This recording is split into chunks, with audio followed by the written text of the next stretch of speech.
Gregory Voss had never expected to see combat again. His days of battles, ambushes, and desperate last stands were buried deep in the dust of the past, alongside the friends he lost.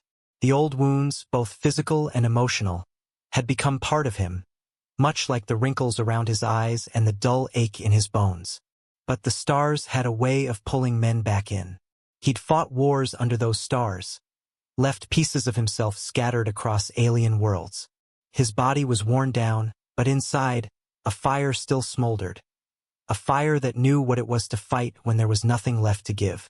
When the Galactic Council message arrived in the dead of night, blinking insistently on the old receiver he'd sworn he'd never use again, Voss felt something stir.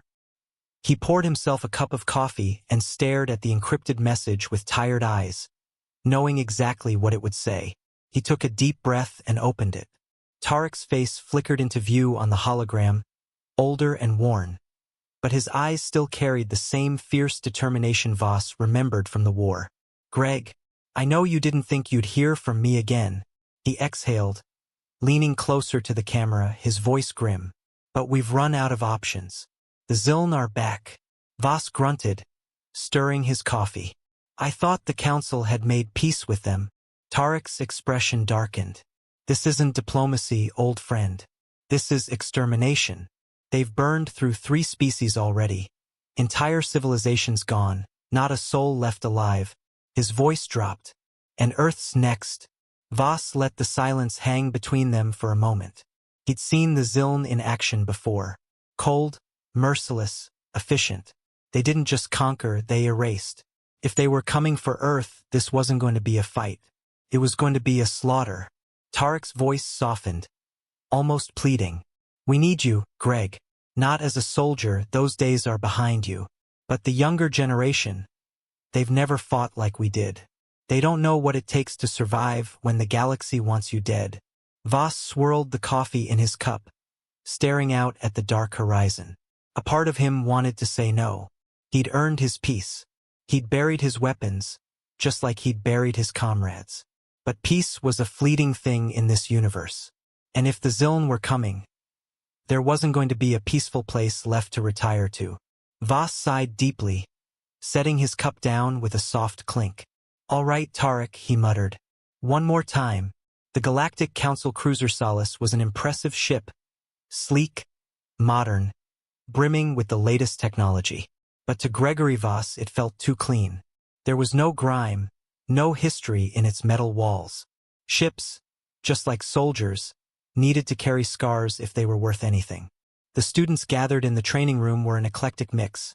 Insectoid tacticians from the Graghel colonies, shimmering water beings from the ocean world of Vizur, and even a few Xiln defectors, aliens who had turned against their emperor when they realized they would be consumed along with the rest of the galaxy. Voss stepped into the center of the room, his heavy boots echoing on the polished floor. The young officers sat silently, waiting for him to begin. He scanned their faces, sharp, eager, arrogant. They had never tasted real war, not the kind he knew. "So," Voss said, crossing his arms over his chest, "what do you know about Earth's military history?" A shimmering alien raised one of its fluid appendages. "We've studied your tactics. They seem unpredictable, inefficient." Voss chuckled, a dry sound that carried no humor. "Yeah, they are. But they get the job done." Arvek, one of the Xiln defectors, leaned forward with a sneer. "You waste resources. You rely too much on improvisation. Why not rely on data models to ensure optimal outcomes?" Voss fixed Arvek with a hard stare. "Because data doesn't mean a damn thing when your comms are down, your best friend's bleeding out, and the enemy's closing in from all sides." He paced slowly, his voice low and steady. "War isn't about perfection. It's about surviving long enough to win."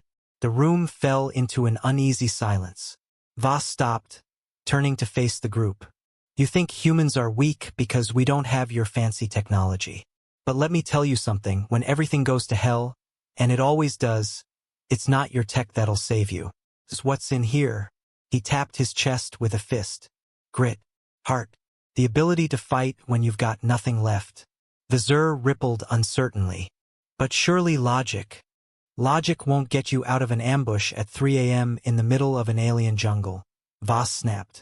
Instinct will. And instinct only comes from experience, from getting your hands dirty. The Xiln fleet arrived 3 months ahead of schedule. The Council's fleets scrambled to respond, but they were overwhelmed within hours. Xiln ships blotted out the sky over Earth's major cities, bombarding them with plasma until they were nothing more than smoldering craters. Millions died in the opening salvo. Voss stood on the bridge of the Solace, watching the nightmare unfold in real time. His students, those brilliant but untested minds, froze as they realized the sheer scale of the enemy's power. "We can't win this," Arvek whispered, his usual arrogance replaced by fear. "They're too strong." Voss turned slowly, his eyes cold and unyielding. "We don't have to win. We just have to make them bleed." Voss knew they couldn't match the Xiln head-to-head. But wars weren't won by playing fair. Wars were won by making the enemy suffer more than you. He ordered his students to create phantom fleets, fake battle groups that only existed in the Xiln's communication networks. They made it seem like Earth's forces were far larger than they actually were, forcing the Xiln to spread their resources thin. Meanwhile, small human strike teams, led by Voss himself, launched daring raids on the Xiln's supply lines, sabotaging their fuel depots and disrupting their logistics.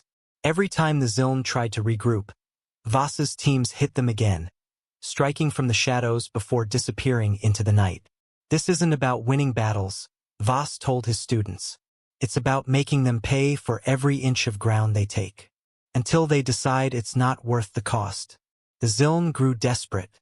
Their emperor, furious at the unexpected resistance, ordered his entire armada to descend upon Earth, determined to crush humanity once and for all.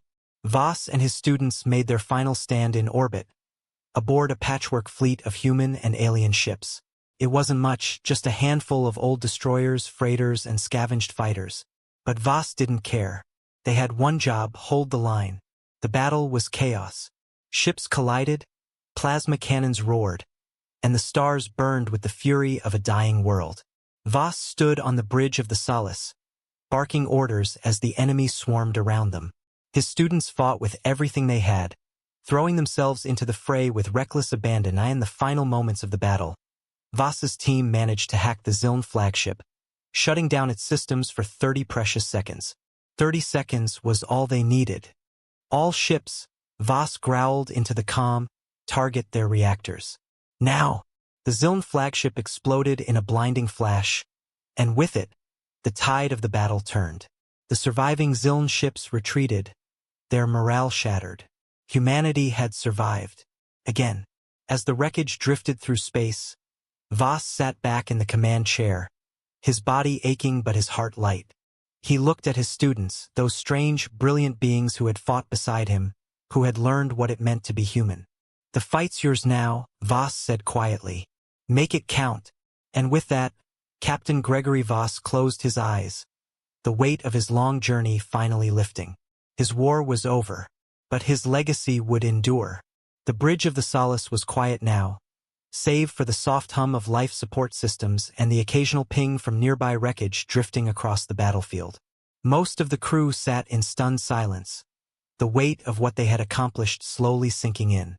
Against all odds, they had beaten back the Xiln, perhaps not with overwhelming force, but with strategy, resilience, and the will to survive. Vizir shimmered beside Voss, their liquid form shifting as if nervous. "We won." Voss gave a faint smile, leaning heavily on the armrest of his chair. "For now, war isn't about one victory. It's about making sure they think twice before coming back." Arvek, the Xiln defector, approached hesitantly. The usual arrogance had melted from his expression, replaced by something resembling humility. "I doubted you, Captain." His 3 eyes blinked in slow succession, a gesture of respect among his kind. "I see now that I had much to learn." Voss chuckled, though it was low and tired. "Everyone doubts humans until they fight alongside us. And they never forget it afterward." Tarek's voice crackled through the calm, his face flickering onto the screen. "We did it, Greg. Earth stands, thanks to you." He paused, studying his old friend through the holofeed. "You're a damn legend. You know that?" Voss shook his head. "Legends don't matter, Tarek. Only survivors do."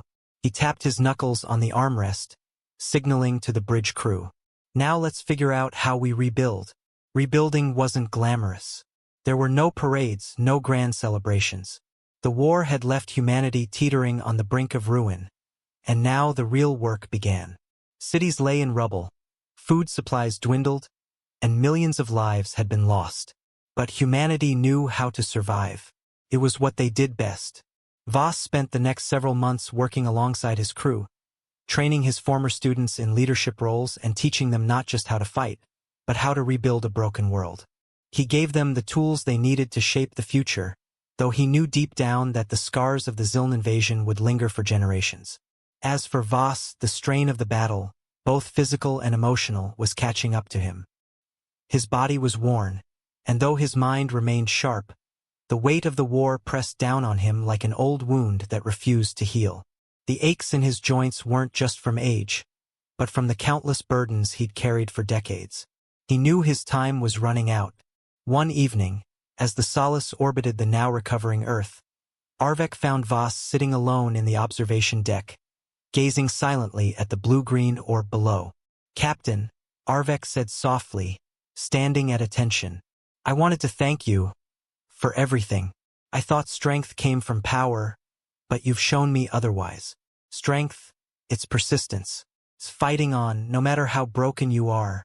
Voss smiled faintly, his gaze still fixed on Earth. "That's the trick, son. Strength isn't never falling. It's getting up every time you do." Arvek hesitated for a moment, then spoke again. "There's something else. I want to make sure that what we've done here, what we've learned, doesn't get lost." Voss turned, raising an eyebrow. "You thinking of writing history books now?" The Xiln defector gave a rare smile. "Something like that. I want to teach others the way you taught me. If we don't pass this on, everything we fought for will be forgotten." Voss nodded slowly. "Good. That's the job now, passing the torch. Making sure the next generation knows what it costs to keep standing." Later that night, Voss sat alone in his quarters, a datapad resting in his hands. His hands trembled slightly, not from fear, but from the fatigue of a lifetime spent on the edge of survival. He took a deep breath and activated the recorder. "This is Captain Gregory Voss," he began, his voice steady despite the weariness in it. "It's been an honor to fight alongside you all, human and alien alike. We've faced the worst the galaxy has to throw at us, and we're still standing. That's who we are." He paused, running a hand through his silver hair. "I don't know what comes next. Maybe the Xiln will regroup and come back. Maybe someone else will try to take what's ours. It doesn't matter. What matters is that we've shown them you can knock humanity down, but we'll get up. Every damn time." His gaze softened, and a small, almost wistful smile touched his lips. "I've spent my whole life fighting, and now it's time to rest. But I leave this galaxy in good hands. The future belongs to you now. Don't waste it." He ended the recording and leaned back in his chair, letting out a long, slow breath. For the first time in years, a sense of peace settled over him. A peace he hadn't known since before the wars, before the scars, before the weight of it all. Captain Gregory Voss was found in his quarters the next morning, sitting peacefully in his chair, his hands folded neatly on his lap. He was gone, his weary heart finally at rest, but his face carried a faint, content smile. A man who had finished his journey on his own terms. The news of his passing spread quickly through the fleet and across the recovering Earth. He was given no grand funeral. Voss wouldn't have wanted one. But in every classroom, every strategy session, and every council meeting, his lessons lived on. The torch had been passed. Arvek, Vizir, and the other students, now leaders in their own right, carried Voss's teachings with them into the future. They rebuilt Earth and the Galactic Council, ensuring that the sacrifices of the past would never be forgotten. And when the Xiln returned decades later, humanity was ready. This time, they didn't just survive. They thrived. Decades later, as a new generation of soldiers prepared for the challenges of a changing galaxy, they would speak of Gregory Voss, not as a hero, but as a teacher, a guide, and a reminder of what it meant to be human. They would tell stories of how he fought when there was nothing left to fight with, of how he stood when everyone else fell, and how he passed the torch to those who came after him. And above all, they remembered his final words: "You can knock humanity down, but we'll get up, every damn time."